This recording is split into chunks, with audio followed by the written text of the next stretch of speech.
Les célébrations marquant la fête de l'unité nationale ne sont plus jamais ce qu'elles étaient. L'occasion de réfléchir sur l'état de la nation, de recenser les problèmes qui en entravent l'épanouissement et de poser les jalons de sa consolidation. La fête de l'unité nationale est devenue un souvenir épiphénoménal, l'occasion de battre des records d'ivresse, de jaser sur la coiffure de la première dame quand elle n'est pas absente, ou sur une panne de voiture quand il n'y a rien de plus trivial à commenter. Dans l'histoire du Cameroun pourtant, le 20 mai est une date charnière, elle participe à l'accouchement de la République.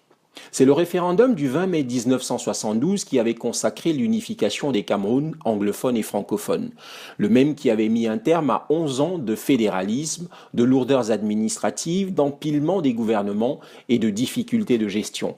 Le 2 juin 1972, la Constitution avait inscrit dans le marbre la naissance de la République unie du Cameroun, une et indivisible, intangible à ses frontières, souveraine en son territoire. La barrière linguistique disparaissait, les Camerounais n'auraient plus pour signe distinctif que leur appartenance à la nation.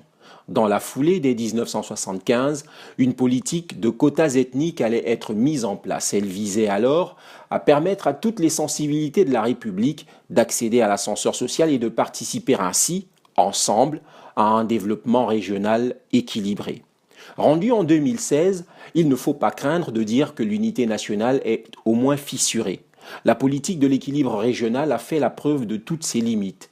Les défenseurs de la méritocratie, tout ce que la politique de l'équilibre régional a laissé sur le bas-côté de l'ascenseur social en sont revenus et ne se revendiquent plus comme des parts entières de cette unité nationale devenue, à leurs yeux, factice.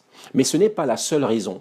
Mise en cause par ailleurs, une classe dirigeante encroûtée, croulante, trempée dans un bocal de naphtaline, indécrottable, hostile au renouvellement, soupçonnée d'entretenir la corruption après s'être rendue responsable de la faillite générale, ouverte au népotisme et à la gestion clanique. Mais si elle n'a pas de visage, c'est parce qu'elle recrute aux quatre coins du pays.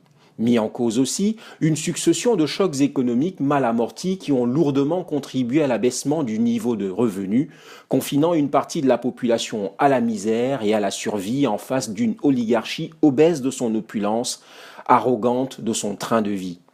Les Camerounais n'hésitent pourtant pas à se retrouver et à faire bloc quand les causes le justifient. Face au péril Boko Haram ou dans l'affaire qu'il a un temps opposée au Nigeria sur la propriété de la presqu'île de Bakassi par exemple. Mais le reste du temps, l'unité nationale est devenue un moyen de coercition, une arme politique. On l'a brandie pour annihiler les désaccords sur les problèmes de fond, pour anesthésier les critiques sur la gestion des affaires publiques, pour invalider la discussion sur l'efficacité des 34 dernières années de magistrature suprême, pour tout. Et l'incertitude de la situation sociale, la difficulté à situer le Cameroun dans les années qui viennent font penser que l'unité nationale, au sens où l'espéraient ses pères fondateurs, est en grand danger.